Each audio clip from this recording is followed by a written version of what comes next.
സത്തു hello hello പപ്പായ ആണോ? എന്നാലേ ഒരു ചോദ്യം ചോദിക്കാൻ പോകണ്ടാ. ടൺ കണക്കിന് തുണി അലക്കുന്ന ഒരു സ്ഥലമുണ്ട്. ടൺ കണക്കിന്.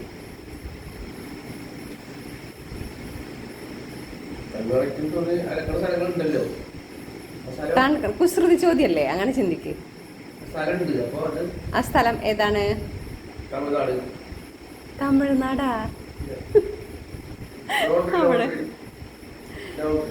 കുസൃതി ചോദ്യം. ടൺ കണക്കിന് തുണി അലക്കുന്ന സ്ഥലം എന്ന് പറയുമ്പോൾ ലോണ്ടറിയിൽ തുണി അലക്കും, അതറിയാം, ഓക്കെ. പക്ഷെ ഇത് കുസൃതി ആകുമ്പോൾ കുസൃതി ലെവലിൽ ചിന്തിക്കാം.